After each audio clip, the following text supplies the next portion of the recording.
Donc voilà la table des matières, en tout cas une première table des matières.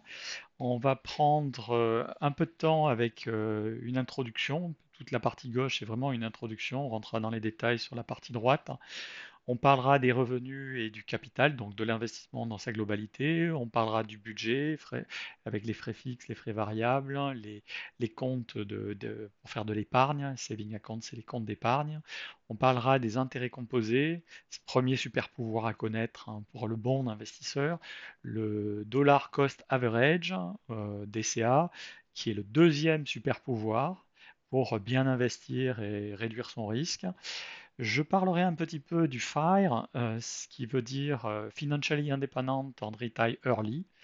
Et moi, j'aime bien l'expression de Charles Gave qui dit que quand vous avez un certain montant d'investissements qui ont été bien placés, vous avez ce qu'on appelle la fuck you money.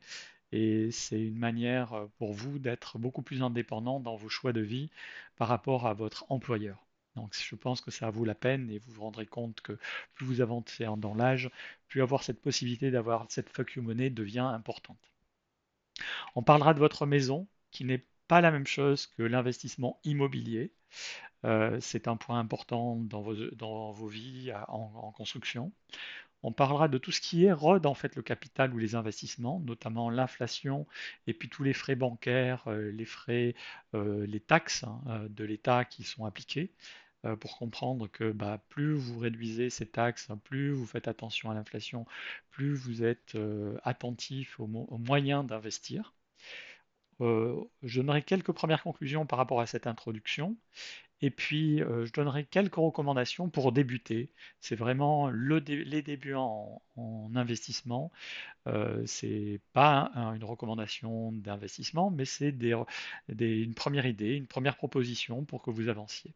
Puis on finira cette première partie à gauche avec la capacité d'endettement et le levier de la dette, en particulier dans l'immobilier, parce que vous verrez que c'est vraiment le troisième, on a parlé des intérêts composés, le deuxième le DCA, et le troisième c'est le levier de la dette pour pouvoir se constituer un patrimoine.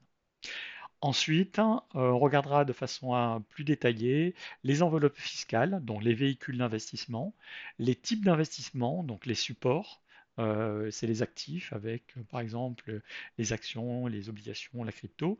Et puis on parlera un petit peu, et je pense peut-être inverser, parler d'abord des cycles, les cycles avec les informations qui sont importantes, par exemple les taux d'intérêt, la corrélation qu'il y a entre les actions et les obligations, parce qu'il va falloir jouer entre les deux, même si vous ne connaissez pas beaucoup les obligations, et puis tout ce qui est immobilier qui est important. Voilà pour l'introduction, et je vous propose désormais d'attaquer avec les revenus et le capital.